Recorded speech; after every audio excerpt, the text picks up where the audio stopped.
గ్రామంలోనే వేద విద్యలు, సంస్కృతం అభ్యసించారు. బాలబ్రహ్మచారిగా శంకరులు ఒకరోజు భిక్షాటనం చేస్తూ ఒక పేదరాలి ఇంటికి వెళ్లి భిక్ష అడగగా, భిక్ష వేసేందుకు ఏమీ లేక తన ఉపవాసాన్ని విరమించడం కోసం ఉంచుకున్న ఉసిరికాయను దానం చేసింది. దానికి చలించిన శంకరుల వారు ఆసువుగా కనకధార స్తోత్రాన్ని చెప్పారు. కనకధార స్తోత్రంతో పులకించిన లక్ష్మీదేవి బంగారు ఉసిరికాయలు వర్షింపజేసింది.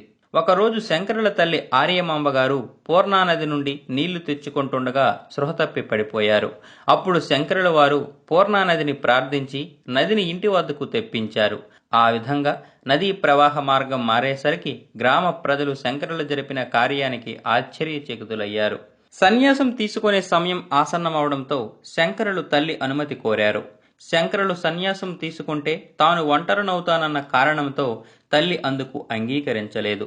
ఒకరోజు శంకరుల వారు పూర్ణానదిలో స్నానం చేస్తుండగా ఒక ముసలి పట్టుకుంది. సన్యాసం తీసుకోవడానికి అంగీకరించమని, ఆ విధంగా మరణించే సమయంలోనైనా తాను సన్యాసిగా ఉంటానని తల్లిని కోరాడు. దానికి ఆమె అంగీకరించింది. దీనిని ఆతురన్యాసం అని అంటారు. సన్యాసిగా మారే మంత్రాలు జపిస్తుండగానే ఆశ్చర్యకరంగా మొసలి శంకరుల వారిని వదిలేసింది. గురువు కోసం అన్వేషిస్తూ ఉత్తర భారత యాత్ర చేసే తలంపుతో తల్లి అనుమతి కోరుతూ ప్రాతకాలం, రాత్రి, సంధ్యా సమయాలలో ఏ సమయంలోనైనా స్పృహలో ఉన్నప్పుడు గాని, స్పృహ లేనప్పుడు గాని నన్ను తలుచుకోగాని నీ వద్దకు వస్తాను అని శంకరుల వారు తల్లికి మాట ఇచ్చారు. తల్లి అంతిమ సమయంలో వచ్చి అంతిమ సంస్కారాలు చేస్తానని చెప్పారు. తల్లి అంగీకారం తీసుకుని శంకరుల వారు గురువు కొరకు అన్వేషణలో నర్మదా నది వద్దకు వెళ్లారు. నర్మదా నది ఒడ్డున గౌడుపాదుల శిష్యుడైన గోవింద భగవత్పాదులు ఉండే గుహదర్శనం లభించింది. వ్యాస మహర్షి కుమారుడైన శకుని శిష్యులు గౌడపాదులు. ఆయన నివసించే గుహను చూసిన వెంటనే శంకరులకు అడవుల నుండి నడిచి వచ్చిన అలసట అంతా ఒక్కసారిగా తీరిపోయింది. గౌడపాదులు శిష్యులైన గోవింద భగవత్పాదులకు నమస్కారం అని స్తోత్రం చెయ్యగా, గోవింద భగవత్పాదులు ఎవరు నువ్వు అని అడిగారు. శంకరులు దశస్సులోకి స్తోత్రం చేస్తూ ఇలా అన్నారు: నా భూమిర్న తోయం న తేజో నవాయుర్ముఖం నేంద్రియం వానా తేషాం నమోహ అనైకాంతి కత్వస్సు శుష్వైక సిద్ధిస్తదేకోవశిష్ట శివ కేవలోహం. నేను నింగిని కాదు, భూమిని కాదు, నీటిని కాదు, అగ్నిని కాదు, గాలిని కాదు, ఎటువంటి గుణాలు లేనివాడిని, ఇంద్రియాలు కాని వేరే చిత్తము గాని లేనివాడిని, నేను శివుడను, విభజన లేని జ్ఞాన సారాన్ని అని చెప్పారు. అటువంటి అద్వైత సంబంధమైన మాటలు పలికిన శంకరులను గోవింద భగవత్పాదులు జ్ఞాన సమాధి నుండి చూసి ఈ విధంగా అన్నారు: సహప్రాహ శంకర శశంకర ఏవ సాక్షాత్. సాక్షాత్తు భూమికి దిగి వచ్చిన పరమశివుడే ఈ శంకరులు అని దాని అర్థం. శంకరులు మొట్టమొదటగా గోవిందపాదులకు పాదపూజ చేశారు. గురువులకు పాదపూజ చేసే ఈ సాంప్రదాయం పరంపరంగా నేటికి వస్తుంది. గురుసేవతోనే జ్ఞానార్జన జరుగుతుందని శంకరుల వారు సర్వ ప్రపంచానికి వెల్లడి చేశారు.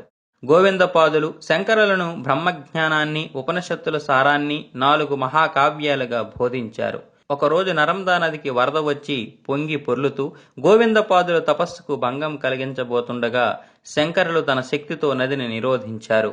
గోవిందపాదుల వద్ద విద్యాభ్యాసం పూర్తయిన తరువాత గురువు ఆజ్ఞతో బ్రహ్మసూత్రాలకు భాష్యాలు వ్రాయడం కోసం పండితులకు నిలయమైన వారణాసి చేరుకున్నారు.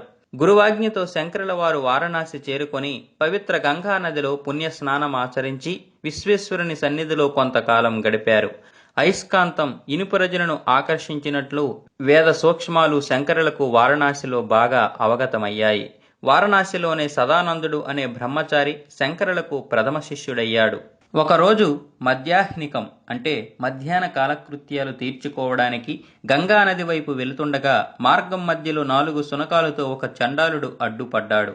అప్పుడు శంకరులు ఆయన శిష్యులు అడ్డు తప్పుకోమనగా ఆ చండాలుడు ఈ విధంగా అడిగాడు: అన్నమయాత్ అన్నమయం అథవా చైతన్యమేవ చైతన్యాత్ ద్విజవర దూరీకృతం వాద్యచీక్యం బ్రూహి గచ్చ గచ్చతి. సర్వానికి మూలమైన అన్నము నుండి నిర్మితమైన ఈ శరీరం చండాలుడిలోనైనా బ్రాహ్మణుడిలోనైనా ఒకే విధంగా పనిచేస్తుంది. మీరు అడ్డు తప్పుకోమన్నది కనిపిస్తున్న ఈ శరీరన్నా లేక లోపలున్న ఆత్మన? ఆ విధంగా అయితే అది ద్వంద్వం అవుతుంది, కానీ అద్వైతం కాదు అన్నాడు.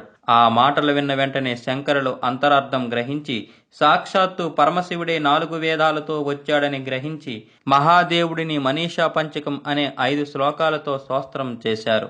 శంకరులకు పరమశివుడు ఆయన తదుపరి కర్తవ్యాన్ని ఈ విధంగా వివరించాడు. వేదవ్యాసుడు క్రమబద్ధీకరించిన 4 వేదాలకు అనుసంధానంగా ఉండే బ్రహ్మసూత్రాలకు భాష్యాలు రాయాలి. ఆ భాష్యాలు అప్పటి వరకు బ్రహ్మసూత్రాలకు ఉన్న తప్పుడు అర్థాలను సరిదిద్దేటట్లు ఉండాలి. వాటిని